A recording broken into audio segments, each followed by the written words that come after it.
Moda transportasi like rail transit atau lintas raya terpadu (LRT) Jabodebek mulai beroperasi untuk umum sejak Agustus lalu. Sayangnya, untuk pembangunan tahap pertama LRT Jabodebek ternyata belum sampai ke Bogor. Meski demikian, warga Bogor tidak perlu berkecil hati karena dapat menaiki LRT Jabodebek dari stasiun terdekat, yaitu di Stasiun Harjamukti, Kelurahan Harjamukti, Kecamatan Cimanggis, Kota Depok, Jawa Barat. Berdasarkan pantauan Investor Trust pada Rabu 27 September 2023, masyarakat terlihat memadati stasiun Harjamukti. Salah satu pengguna LRT Jabodebek yang naik dari stasiun Harjamukti, Adiba, menyebut jika ia memilih moda transportasi LRT Jabodebek karena lebih ekonomis dibandingkan menggunakan kendaraan pribadi. Kalau dari stasiun terjauh untuk ke tempat kerja mungkin kalau naik mobil pribadi karena masuk tol 2 kali bisa sekitar 20.000 untuk sekali jalan dan belum parkirnya ya. Parkirnya mungkin bisa sehari 30.000. Itu sih, dan itu nanti ditambah lagi untuk ongkos pulangnya lagi. Jadi mungkin hampir 70-80.000 untuk sekali jalan. Terkait tarif LRT Jabodebek sendiri, hingga 30 September 2023 masih diberlakukan tarif promosi untuk satu kali perjalanan, yaitu sebesar Rp5.000. Lebih lanjut, karyawan magang di daerah Karet Semanggi, Kecamatan Setiabudi, Kota Jakarta Selatan itu menyebut bahwa dengan menggunakan LRT jarak tempuhnya lebih singkat.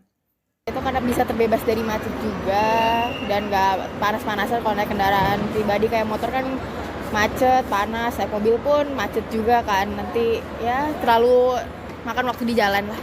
Jika ditelaah lebih lanjut, maka untuk jarak tempuh dari stasiun Harjamukti ke stasiun terjauh di Jakarta, yaitu stasiun Duku Atas, hanya perlu menempuh jarak kurang dari 50 menit.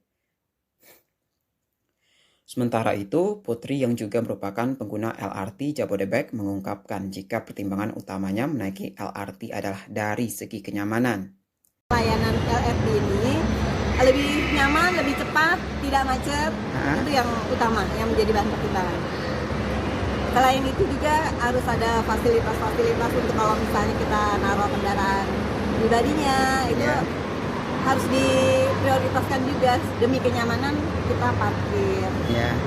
Kemudian Bu, terkait tarif menurut Ibu gimana? Karena kan untuk tarif 5.000 ini kan sampai akhir September ya, dan selanjutnya untuk bulan selanjutnya itu kan beralih ke harga normal yang telah ditetapkan. Nah, menurut Ibu itu gimana terkait tarif? Terkait tarif, yang saya dengar itu kan per kilometer. Ya. Dan itu menurut saya sudah bagus lah ya, karena kalau misalnya jarak antara stasiun yang satu dengan yang lain itu tarifnya flat sama, itu menurut saya kurang bijak lah ya. Tapi kalau per kilometer tarifnya itu menurut saya bagusnya seperti itu, karena kita kan nggak sampai stasiun akhir, kita ada keperluan di tengah, jadi biayanya tidak tinggi. Tarifnya saya menyarankan seperti itu. Untuk tempat parkir di stasiun Harjamukti sendiri dipatok dengan tarif yang berbeda untuk setiap jenis kendaraan. Misalnya untuk mobil dikenakan biaya Rp15.000 di atas 8 jam, sedangkan untuk motor senilai Rp8.000. Dari Jakarta, Taufik Al-Hakim melaporkan untuk Investor Trust.